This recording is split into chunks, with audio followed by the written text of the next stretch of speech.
And I have a real deep resonance with your path. Though it's similar, it's very different at the same time. And I'm just really grateful for the synchronicities that allowed us to meet and for you to come on here. So anyone that does that recognizes it is a very brave step because you're going into this uncharted territory. You are very likely not to be well supported and receive a lot of judgment. And it sounds like it was complex. Very. Yeah. And I imagine like that attachment of being with your family is just so strong. I really want Exactly. to take a moment with this piece around you being a survivor of narcissistic abuse. And it's true. I mean, it's been very deeply misunderstood and it's extremely impactful. I had a client recently where it was in a cage and there's only one key and only she has access to it. And I thought that was very interesting. And she was just as surprised because she's like, "Oh, my husband doesn't have access." I said, "No, let's feel into that."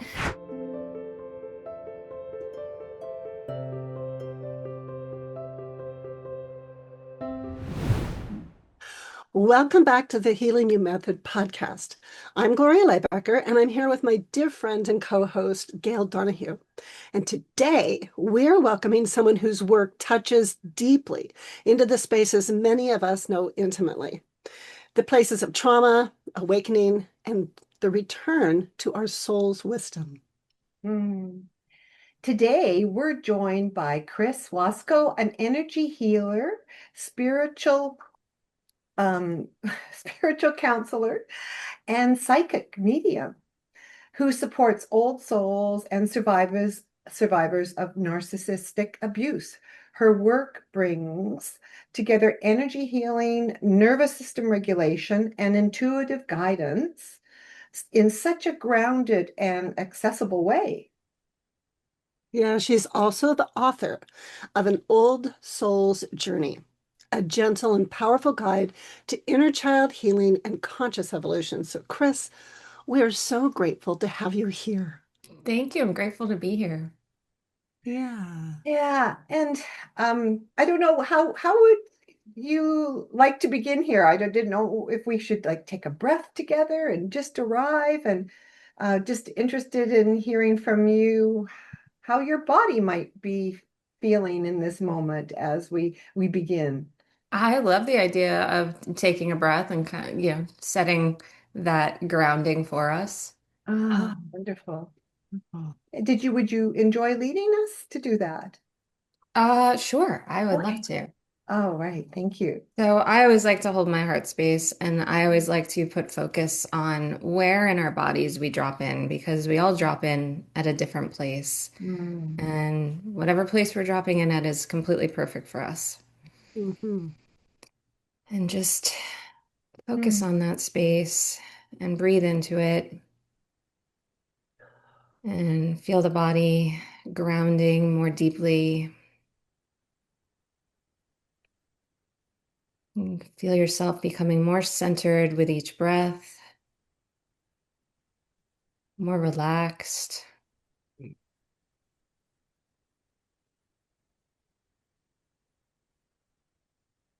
And just hold your intention for this space.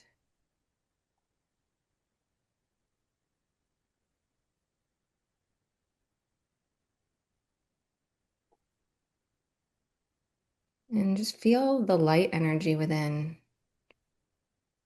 because that's the part of us we're meant to expand, we're meant to share, we're meant to just put out into the world.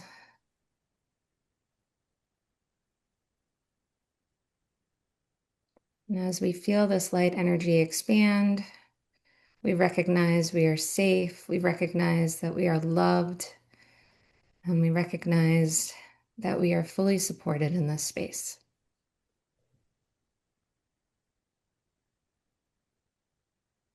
mm. Beautiful. Ooh, I love that. I Thank noticed I started out in my gut and I moved right up to my heart. Yeah. Yeah, that's common. Mm. So that would actually tell me that you are primarily clairsentient because you go to the gut space first, that gut I brain. So do. your gut never fails you. It does not. Thank you. I love that little tidbit, that little insight. Yeah. Your work has such clarity and depth. And at the same time, every healer has a beginning. So I'm very, I'm curious whether you could take us into the moment or the season when your own awakening really truly began and what actually opened within you. Yeah, of course. My awakening began after making a very difficult decision to cut off my narcissistic parents. This was a journey. I didn't just one day say I'm done. It certainly felt like it, but this was after many, many years of repeating the same cycle and recognizing it was no longer safe, especially for my children. And that was step one, but I had no idea where it was going to lead. This was just to heal myself, to protect my children. But over the course of a few years, I took the necessary steps to heal myself and unpack what narcissism was, what my childhood was. And I didn't realize at the time, but essentially I was healing on so many levels. I was healing my mind.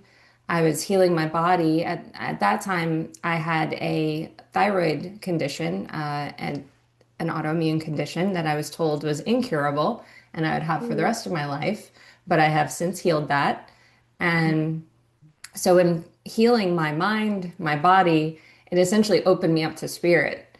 yeah. And I was probably more stunned than anyone because I would be having a conversation as we're having one right now, and I would see somebody in my mind's eye behind the person I was speaking to. And Mm, I didn't know what to do with that. So I ignored it at first. And then spirit just keeps coming. And that's what happened to me. And I eventually had to take classes on psychic mediumship because they don't have a body anymore. They don't communicate like we do. So I had to learn how to communicate telepathically and how that worked. And it really changed my life. And as I've continued to heal, because I think healing is just a life journey, I yeah. recognize that more and more abilities tend to onboard, but really what it has happened is my nervous system is calm, whereas it wasn't before. So really all my trauma and everything that I needed to unpack and unfold that allowed me to calm my nervous system allowed me to open to spirit. Beautiful. Oh, I just want to just take a moment and pause with that. There's so much depth to what you just shared so eloquently, and yet there's a tenderness there too. And there's a lot of tenderness for our listeners. I'm quite certain of it. And I have a real deep resonance with your path. Though it's similar, it's very different at the same time. And I'm just really grateful for the synchronicities that allowed us to meet and for you to come on here. Yeah. And thank you Yeah. for saying that. Yeah, I love those synchronicities because many people that cut off their parents are often judged, but I have found myself deeply supported in that people understand that it goes against the grain for a child to cut off their parents and that it had to have been quite a journey and quite a story. Yeah, well, Yeah. cutting off anyone that's like close to you, right? It's like um, parents, siblings, relatives, churches, just the institutions, Mhm. the culture. Yeah, Yeah. yeah, you Yeah. you change your life and you go into unknown territory and it's scary. So really allowing yourself to live through the fear, work through the fear and expand through it, it's life-changing. Mm. Yeah, and as you're sharing your story here, what's coming to mind, and you do mention it on your web page, is that role of the cycle breaker. Yeah. And I think that there we have listeners that resonate with that role of cycle breaker, and with someone that it sounded like you had the narcissistic parents, etc., but it sounded like it went even deeper than that. And so Yes. I'm wondering if it's like related to that, feeling the ancestral weight and then choosing that differently. And like when you were shifting with all of that, how did you support yourself with that generational, intergenerational healing? It sounds like to get into that role of the cycle breaker? This is such a great question. I really thank you for asking it because it was a big part of, especially how you refer to it as weight, because there is a weight that comes with that. There's a lot of expectation that comes in a generational lineage and what that makes you and how you make the family proud. One thing that really supported me at that time is I was not the first to cut my parents off. They already had had siblings that had done so. Mm. And I was very fortunate to be very well received in a loving manner by my aunts and uncles. And that I was so grateful for. But even so, what it was even more amazing is as I've reached out and I've built different relationships with these relatives, they recognize the narcissism within the family. They recognize the generational patterns. So I recognize how I've been able to help them as well Oh, and help them heal elements that they didn't necessarily realize was narcissism. They just accepted it as normal, as I once did, because it's when it's part of the family, it is mhm. your normal. So having that support was very helpful. But then I also had other relatives that very tried to be supportive in the beginning, but my mother is extremely manipulative. And so I definitely had a couple turn their backs as well. And that was hurtful, Mhm. but it was also part of the journey. And, just really recognizing how deep those wounds go. These go back for generations. I was even able to start following it and following really what it started from was trauma every single time because trauma is already a wound. But then you have the next generation have their own version of trauma. It reopens the wound and can expand it. So that is why narcissism is a generational pattern. And it takes someone to say, this stops with me. Mm. And to be that person is no fun. So anyone that does that recognizes it is a very brave step because you're going into this uncharted territory. You are very likely not to be well supported and receive a lot of judgment. And you also lose a lot of family, which is really heartbreaking because while you may recognize that they're toxic, they're still that, and that's everyone I knew is my mom, my dad, my brother, my sister. So walking away from that was very painful, but also very important and allowed me to heal so much where I'm at this place where I could say my only regret is not doing it sooner because it changed my Mm. life for the better. It changed my family's life, my children, my husband, and we just live in a lot more peace. Mm. Wow. Wow. You know, What a journey that would be. Oh my gosh, yeah. And it sounds like it was complex. Very. Yeah. And I imagine like that attachment of being with your family is just so strong. It seems like you really did you access a lot of your own empowerment and continuing on this journey with boundaries? Boundaries were extremely important to me, especially recognizing that I didn't have many. Mm, And that was the first element of understanding, wow, I've had boundaries that I've tried to form my entire life, but were stomped through. I wasn't mm, allowed boundaries. And yeah, I had a very volatile father and violent. So boundaries not only weren't allowed, but they weren't considered safe. So learning to have boundaries that they were safe, that I wasn't hurting people by putting them up was very important for me, a pivotal part, especially as I've expanded in the spiritual world, because our boundary starts with our energy. So if we don't understand our human boundaries, we are not going to understand our energetic boundaries and how important they are for ourselves and for the people we interact with on a regular basis, whether, friends, acquaintances, or even strangers. So that while it seems very small, it wasn't. It was huge. It was just quiet because I never realized what it was before. yeah, I love that you're touching into that. The difference between the different types of bodies that we actually inhabit. So many people are not aware or awake to the truth of what that is. And as you said, as we continue to grow and mature and evolve spiritually, there's more we recognize we didn't know. We just didn't know what we didn't know. I really want Exactly. to take a moment with this piece around you being a survivor of narcissistic abuse. And it's true. I mean, it's been very deeply misunderstood and it's extremely impactful. And so, taking a little bit more time, you mentioned the trauma patterns and the spiritual awakening.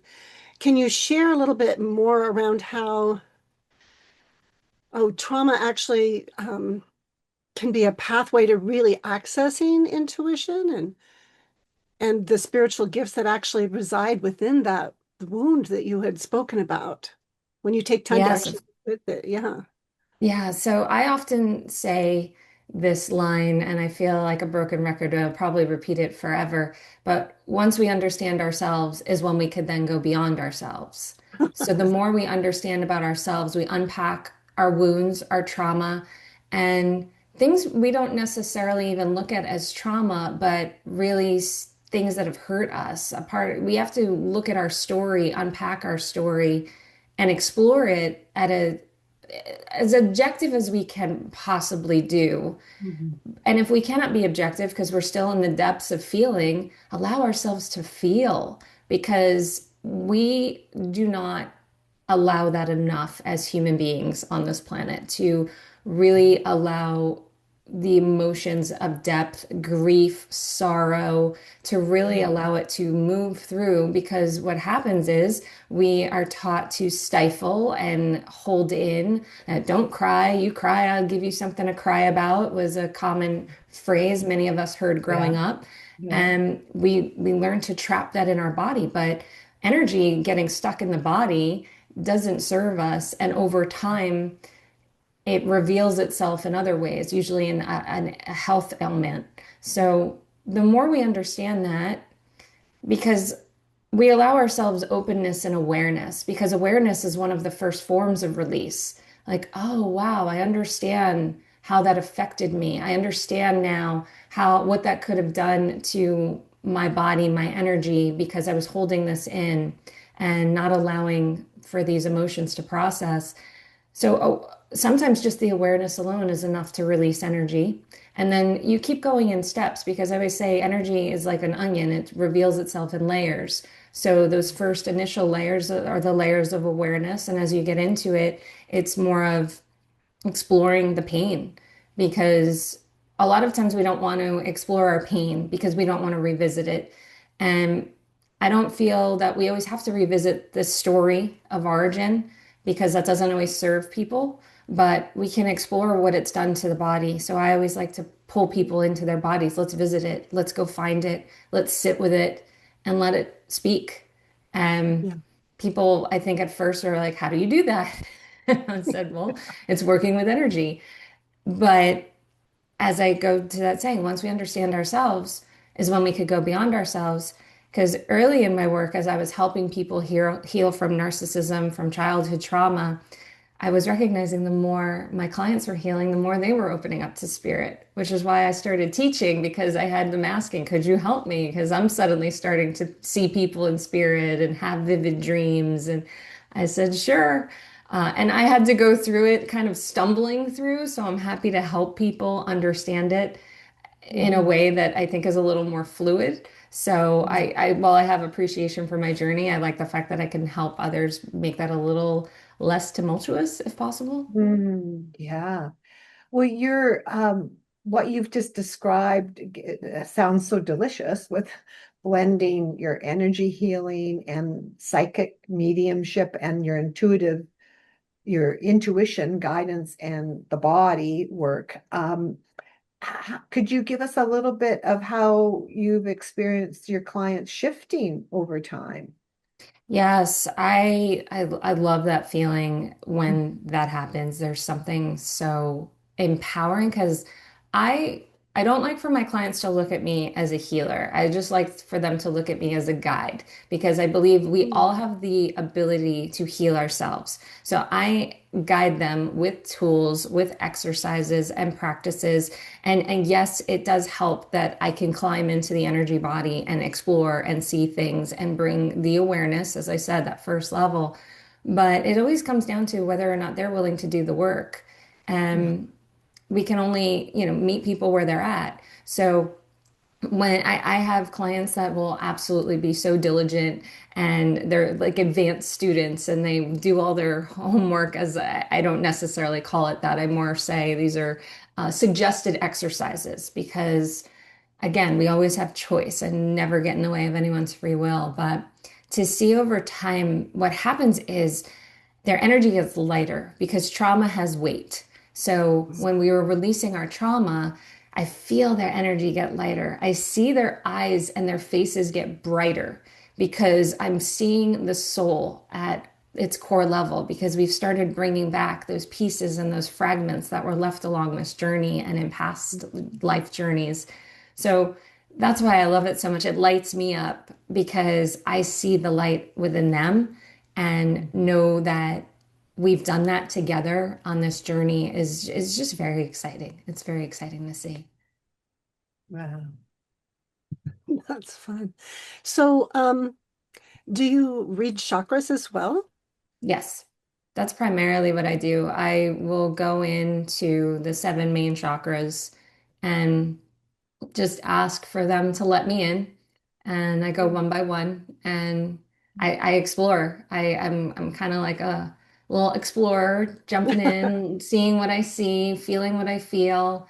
And in certain chakras I know to look for things. For example, the sacral chakra has the element of water. So I am looking at what the element of water looks and feels like in that chakra. So if it's very rich and abundant, then they have healthy water flow. If I see or feel some stagnant water, dirty water, there's some stuck energy. If I don't see water at all, then Mm. that chakra is almost completely blocked off.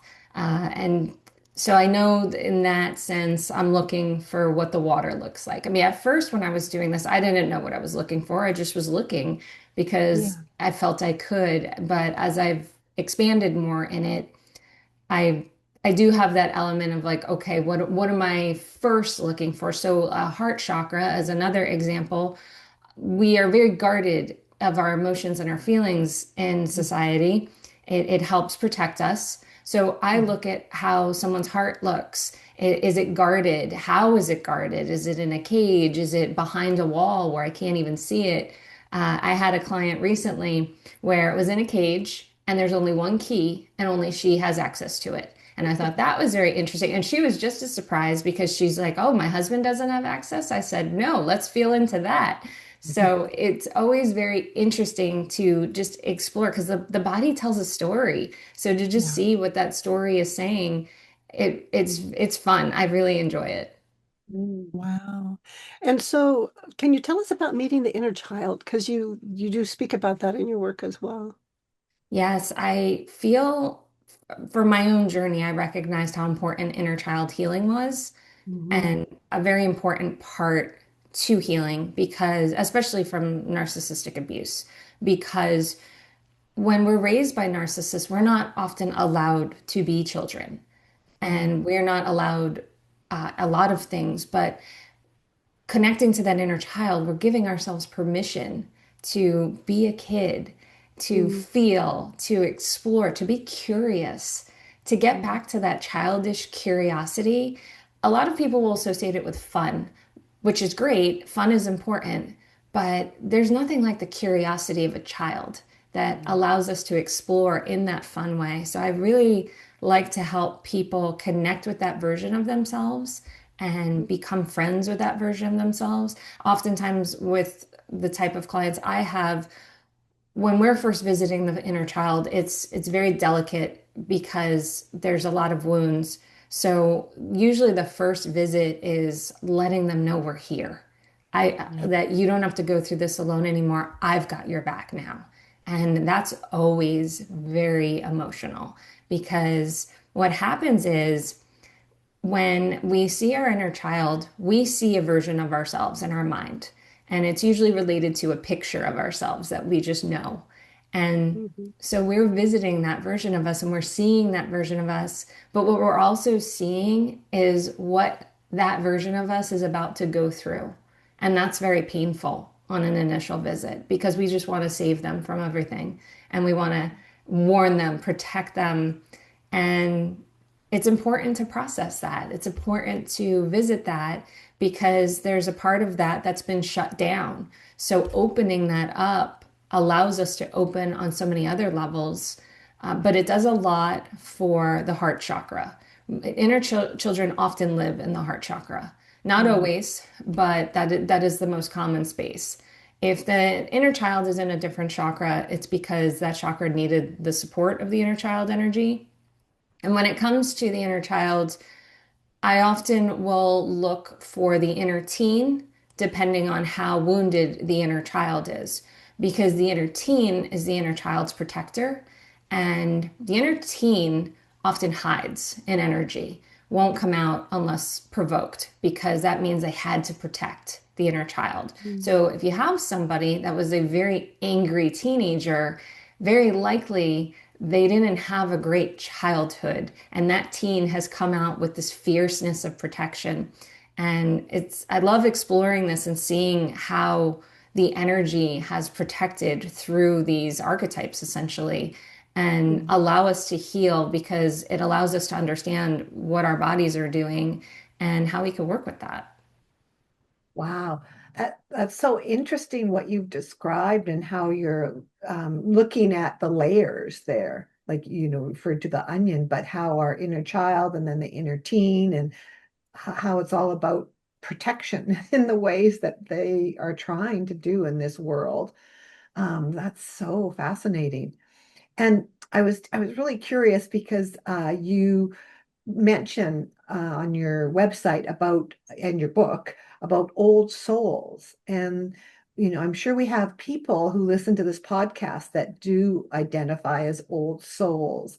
And so I was really curious because I've got a question here about it is why do you have some information about why old souls would maybe choose difficult families, or maybe you don't maybe see it that way, but I'd love to hear your in some information about you about that. Yeah, I often say old souls choose the most difficult lessons. And Mm. a lot of it is because we've done the easy. So it's like signing up for the advanced classes in school. We've already done the easy, we've done the prerequisites. Now it's time for the advanced AP style classes. And we really give it to ourselves. So we tend to pick very challenging parents. That's shifting a bit now in the current generations coming in because a lot of children coming in are so spiritually awake. Their parents are more spiritually awake, so it's a little different. But as far as the generations that are predominantly in adulthood now, like 20s and above, they would very likely, as an old soul, have chosen a very difficult path through their childhood to teenage years. And it's very, when I refer to the weight of trauma, they carry that weight. And it's easier to spot an old soul in a child because they don't have the energy that we start to pick up in this lifetime. So a old soul child feels very grounded in their weight, but you feel the wisdom. There's so much wisdom in an old soul child, and they're meant to teach us. And when you have a parent that recognizes that this child is meant to teach me, it doesn't mean you give up all your responsibilities as a parent and now you're just a student. It's more of recognizing what they're meant to teach you about yourself in this journey. And I didn't even know that this was going to lead me further on my path, but I always recognize myself as an old soul. Old souls are often told a lot in their lives, like, "Oh my gosh, you're an old soul. Oh, you must be an old soul." So I heard that so often growing up. My mother even once went to a numerologist, and when she gave him all of her kids' numbers. He was flipping out about me. Oh my goodness, this child is such an old soul. This is your strongest child. This is this child. This is that child. She didn't love that, Yeah. but she also couldn't deny it, that there was just something about things I seemed to know and feel and experience without even having lived very long yet. I think at the time I was about 7 when she had that reading done. So Wow. Old Soul's just carrying a lot of trauma from past lives. So they're carrying a lot of weight in this lives. They're working on a lot of karmic cycles. But I'm noticing whenever I am in the energy of an old soul, there's a narcissist nearby. And Oh. whenever there's a narcissist, I'm looking, where's the old soul? Because I, every Mm. single time I would have a client that was an old soul, I'd be like, oh my gosh, there's a narcissist. I like felt them in the energy. And they're almost always in the family. And And would they be in the immediate family then? usually, Yeah, unless you not. have situations where like, because a lot of people assume it's mom or dad, but if you have grandparents that live in the home, step parents that live in the home, I had one client when I was first really in the exploratory phase of this. I recognized him as an old soul. He even recognized himself as an old soul. He says he'd been told his entire life. And so I started asking, I said, are your parents at all narcissistic? And he said, no, they're not. So I was like, okay, that's interesting. And I said, and then I explained that, I'm used to seeing a narcissist around an old soul. And he says, well, my stepfather was, and he lived with us for about 10 years. I'm like, and there Oh, it is. So it's always interesting because a lot of people will connect the empath narcissist relationship, but there's a step further into that. Every empath is an old soul. But not every old soul is an empath. It really is a matter of if they wanted to take that on in this lifetime, and that's a heavier type of energy that not every old soul wants to take on, especially if they've done it a lot. So it's really unpacking these elements of past karmas. There's also elements of how your energy is attracting each other. The empath narcissist or old soul narcissist, there you have a similar wound.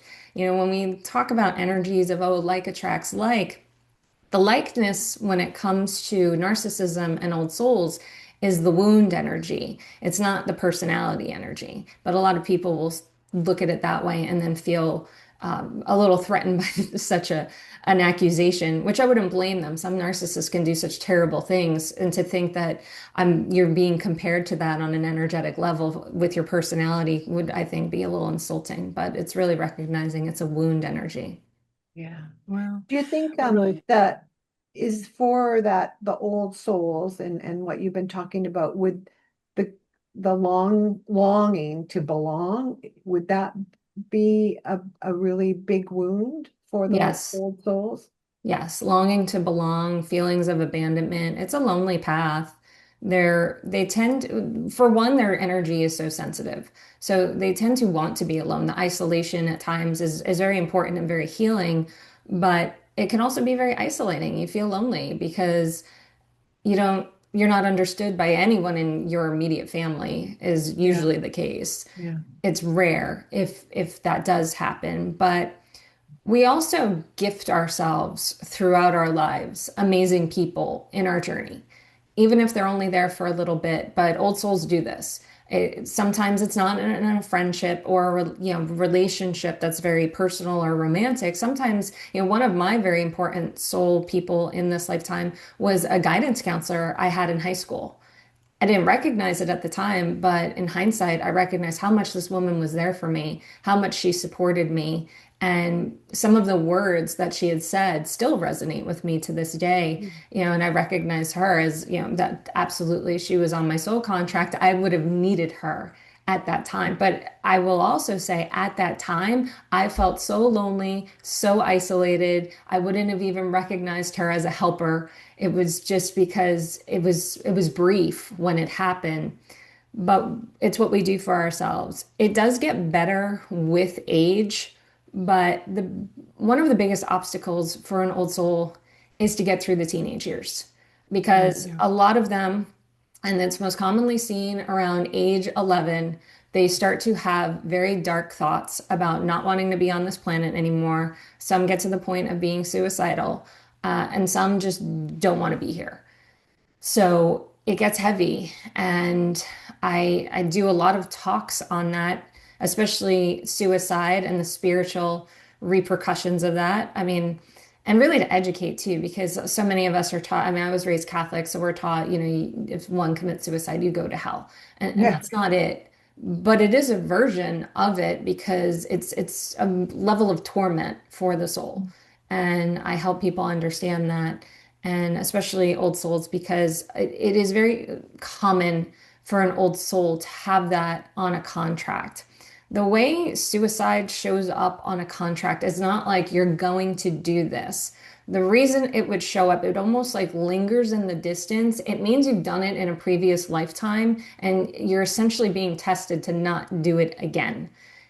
Oh, And it's rather fascinating to see when I see that or feel it because it's a very heavy feeling. It's kind of like being cloaked in darkness, but I'll feel that and I'll then I look for the brain because the brain at that time goes in a circular pattern because suicidal thoughts go in a circular pattern. They don't every day think about it. Some do if they're really deep into it, but not in the teenage years. It's a cycle. So I'm just looking for that winding. And when I see that is where I'm like, okay, we're gonna work through this one, and we're a lot of it is talking through it. wow. Hmm. Well, you talk about working through patterns. Can you share a little bit more about your journey with healing the mother wound? Yes, that one is an interesting one because I didn't first recognize myself as having a mother wound because between my two parents, my father was so volatile, and he was essentially my bully in life, my first bully. And I didn't recognize how my mother weaponized him. I didn't recognize how she didn't really support me or have my back. It took for me to become a mother to start to see it because when my father hit my oldest child when he was only 2 years old, my mother Oh, tried to cover it up, tried to change the story and convince my 2-year-old that, gaslight him essentially to tell him it didn't happen the way he thought it did. So that's when I really started to recognize the mother wound and my not having the support of a mother, especially looking at a lot of my female relationships in this lifetime and seeing how if they were great, they were great, but if they weren't, oh, they weren't. And those were the ones that usually represented the energy of my mother, mhm. someone that I couldn't count on, someone that was a compulsive liar. And oh, it hurt. It really hurt a lot because I wanted so badly to have a mother that supported me. I wanted so badly to have a mother that loved me and didn't choose favorites among her children. And, I think because I wanted it so badly, I tried so hard for it. So for me, healing that, one of the most freeing elements was not feeling I had to try to prove myself anymore, that I was great because I'm me. Um, at first, that wasn't easy. I mean, it started very slowly with affirmations. I would set a recording on my phone with several affirmations that I would just listen to while I was getting ready in the morning, like during my shower, getting myself ready. And I remember in the beginning kind of chuckling because I didn't believe it. I didn't believe anything that I was saying. But I was doing it just to say, okay, people say these work. Let me Yeah. try this. And this was like, gosh, like 8 or 9 years ago. And there I am, like, I am amazing. I am loving. I am worthy of love. And I'm just laughing through it. But over time, I would say I was doing it for about 3 months before I noticed anything. But because I made it a habit and made it part of my day, I was like, it can't hurt. Things started to shift. And I Mm. started to just recognize these lovely synchronicities, these beautiful relationships I was now calling into my energy, not even realizing it. I just was like, oh, I met this nice person. And, Uh, and just that toxic energy that I used to attract because I used to be it in ways. Mhm. I wasn't in my energy in the same way. And at that time, I was still healing it. There was absolutely levels of toxicity I needed to shed. When you're raised in a family like mine, you're going to have some toxic elements, and it is very important and helpful to be self-reflective and look in the mirror. What can I change? How can I be better? How can I do better? Without being critical.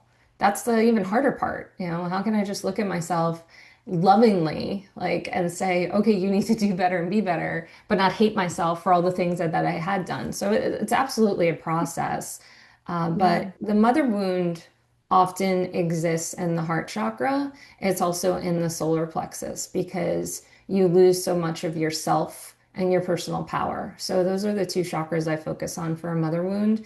And the more we heal that, the stronger those chakras become.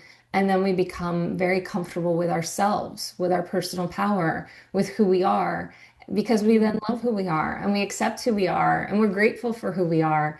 And it's expansive. So when we heal that, we start to recognize it because of what we're calling in and what's attracted to us and what's no longer attracted to us.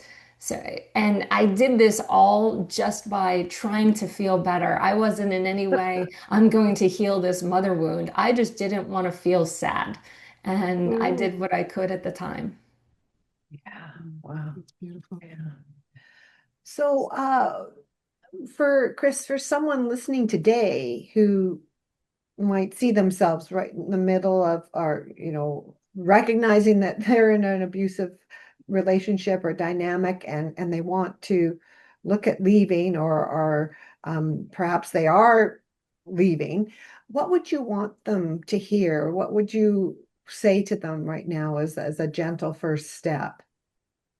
Well, if they're in an abusive relationship, that is always something that I think they have to really look out for what's the safest way to do it.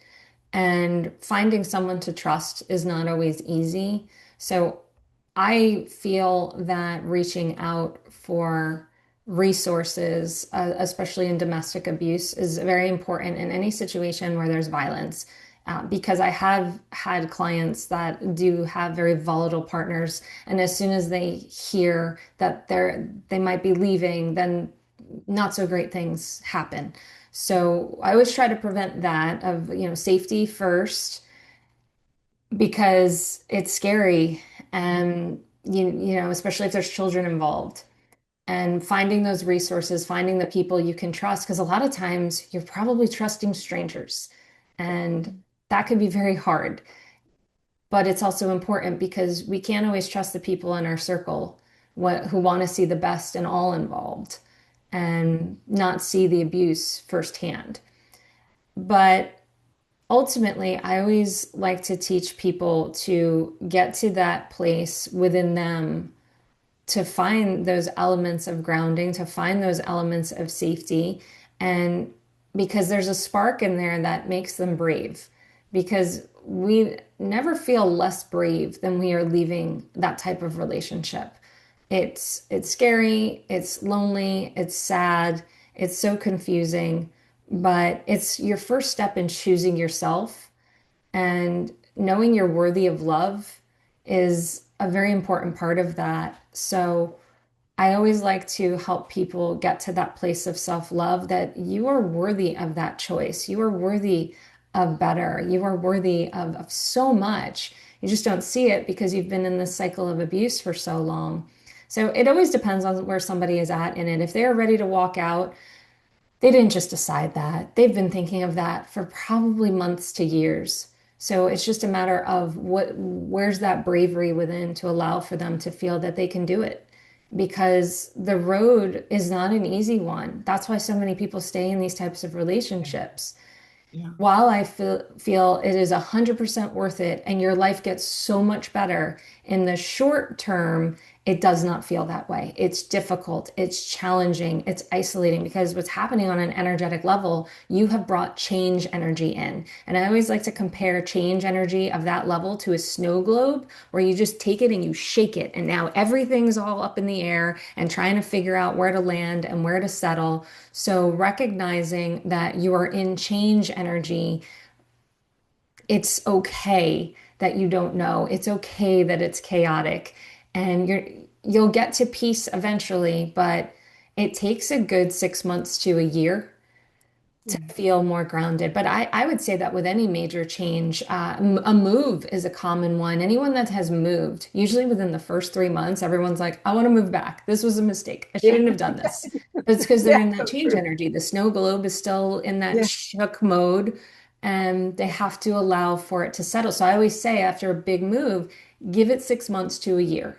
Mm, Because if you really want to go back, that's when you'll know because it'll come from a more grounded place, not in that change energy place where you're just trying to go back to things because now it seems more glamorized that you've shifted away from it. yeah. I Yeah. love that image of the snow globe. That's a Yeah, great one to that's keep. good. Yeah. Oh, Chris, I want to thank you for this really honest and powerful and such a deeply resonant conversation. Your courage and clarity really does make such a difference. Yeah. Yeah, Chris, it Thank was you. was so beautiful to hear you honor so much our human nervous system and the energetic system and this soul, our beautiful soul's journeys. It's very rare and a beautiful combination. It Thank is. you. Yeah, it's been quite a So journey.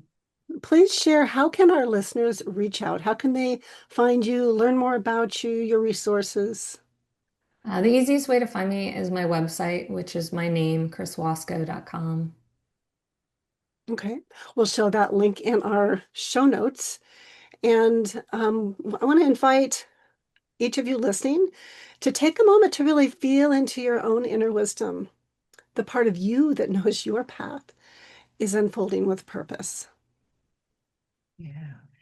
And as we wrap up today, we want to thank you, our listeners, for being with us in this rich and soulful conversation. And if something touched you or stirred something inside, we would love for you just to take a moment and notice it and let it land for you. Yeah. And as always, we love continuing this journey with you. So for our next episode, we'll be exploring a tender and a vital theme, from reactivity to resonance, repairing emotional rifts. We'll be asking, how can rupture actually become a pathway to deeper trust? Yeah, and we will guide you through a gentle 3-step nervous system check that you can use before initiating repair. And we can't wait to share that with you.